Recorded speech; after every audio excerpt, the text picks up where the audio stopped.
नमस्कार मित्रांनो, स्वागत आहे तुमचं माझ्या चॅनलमध्ये। तर आज आम्ही रात्रीच्या जेवणासाठी बनवतोय बटाटा वडा।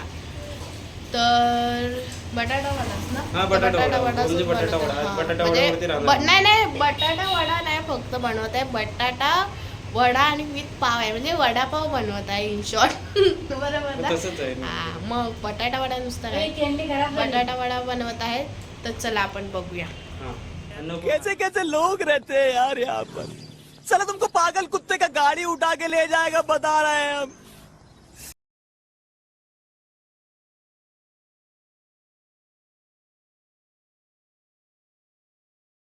आता एक कुकरमध्ये टाकले आहेत बटाटे शिजवायला, उकडायला। मसाला करायचा आहे ना ह्याचा? हां, ह्याचा मसाला करायचा आहे, या मिरच्याचा मसाला।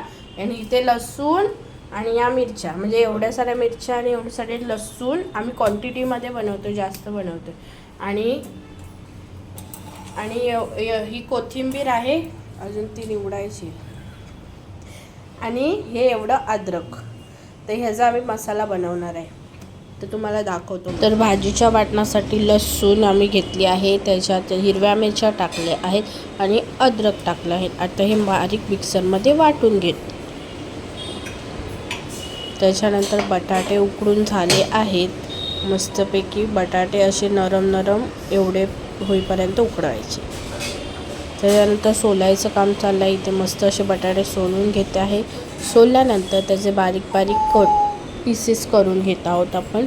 मस्तपैकी बारीक पीसेस केले। नंतर ना तेल गरम करायचं आहे, तेलामध्ये आपल्याला टाकायचं आहे मोहरी गरम तेलामध्ये टाकायची, जेणेकरून ती मस्त पटकन टाकल्या तडतडल्यानंतर कढीपत्ता टाकायचा। कढीपत्ता टाकल्यानंतर जे आपण वाटण केलेलं ना ते मस्तपैकी टाकायचं आहे। जो आपण मसाला तयार केलेला भाजीसाठी तो नीट परतून घ्यायचा आहे तेल सुटेपर्यंत। नंतर त्याच्यात बटाटे टाकायचे आहेत आणि भाजी आपली तयार करून घ्यायची आहे। भाजी तयार झाल्यानंतर वरतून अशी मस्त कोथिंबीर टाकली। आता घेऊया पीठ रेडी करायला। तर बेसनच्या पिठामध्ये आपण चिमूटभर हळद टाकलं, चिमूटभर मसाला टाकला आणि पाण्याने एकत्र कालवून घेतला आहे। त्याचं असं घट्ट बॅटर तयार केलं आहे आणि एकीकडे असे वडे चपटे करायचं काम चालू होतं। एकूण 55 वडे होते। आता मी घेते ते तळायला, तर त्यासाठी मी कढईत एक तेल तापवलं आहे, तेल हाय फ्लेमवर टाकून घेतला आहे। आता मी त्या बॅटरमध्ये बेसनच्या बटाटा वडा डुबवून त्याला मस्तपैकी डीप फ्राय करणार आहे। एकदम पीठ असं घट्ट झालं पाहिजे, तरच वडा आपला नीट तळतो।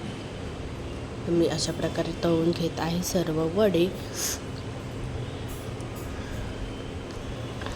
असं बुडबुडे यायला पाहिजे, तर तेल आपलं चांगलं तापले। अशा प्रकारे मी असे वडे सर्व तेलामध्ये सोडले आहे। आता मी एक करून काढत आहे। तर इकडे बघू शकता तुम्ही मी किती वडे तळून झाले आहेत माझे।